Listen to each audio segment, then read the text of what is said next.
नमस्कार, मी डॉक्टर कमलाकर सामंत, अध्यक्ष कला महर्षी के. मुस प्रतिष्ठान, चाळीसगाव, जिल्हा जळगाव. आपल्या सर्वांचं स्वागत करतो आमच्या अधिकृत यूट्यूब चॅनल वर्ल्ड ऑफ के. मध्ये. मागील एपिसोड्समध्ये आपण जाणून घेतलेलं आहे की के. मुस यांचं कलादालन हे आधुनिक भारतीय संस्कृतीचं प्रतिकात्मक रूप आहे.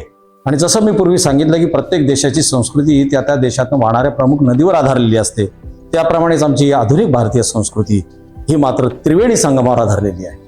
याच्यामध्ये मागच्या एपिसोड्समध्ये मी गंगा आणि यमुना या दोन अप्रतिम शिल्पांबद्दल तुम्हाला माहिती दिली, जी राम सुतारांनी साकारलेली आहे. सरस्वती हे कला महर्षी के. मुस यांच्या कलेचं दुसरं रूप. सरस्वतीचं दुसरं रूप म्हणजे त्यांची कला, जी त्रिवेणी संगमावर जमिनी खालून वाहते असं म्हणतात. म्हणजे ती लुप्त आहे. गंगा यमुना दृश्य आहेत.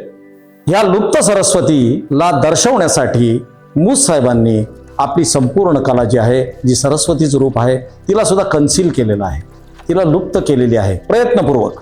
त्याच्यासाठी एक तत्व त्यांच्या निर्मितीमागे त्यांनी अवलंबल्याचं आपल्याला दिसतं, ते म्हणजे art lies in concealing the art. कला लपवण्यातच कलावंताचं खरं कसं बसतं असं म्हणत त्यांनी आपली संपूर्ण सरस्वती लुप्त केली, विलुप्त केलेली आहे. ही सरस्वती त्यांच्या पेंटिंग्समधून, त्यांच्या टेबल टॉप फोटोग्राफीमधून, त्यांच्या शिल्पकलेतून, त्यांच्या कार्विंग्समधून आपल्याला पाहायला मिळते. सरस्वती, गंगा आणि यमुना या तिन्ही नद्या अलाहाबादला एकत्र येतात त्रिवेणी संगमावर. आपला रंग, रूप, पाण्याचा आकार, चव सगळं बदलतात. पुढे कलकत्त्याला विशाल हिंदी महासागराचं रूप घेतात. आणि या त्रिवेणीचं जे थीम आहे तेच आपल्या संस्कृतीचं देखील थीम आहे, ते म्हणजे इंटिग्रिटी इन डायव्हर्सिटी, विविधतेमध्ये एकता.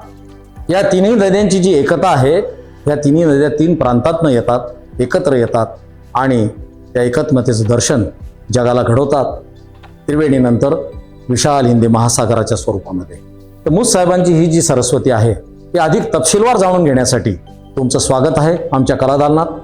आपण आजच आमचं हे चॅनल सबस्क्राईब करा, आमच्या कलादालनाला भेट द्या आणि इथल्या उदंड वाहणाऱ्या उत्तुंग अशा त्या सरस्वतीचं विलोभनीय दर्शन आपण अवश्य घ्या. त्यासाठी मी तुम्हाला सगळ्यांना आमंत्रित करतो.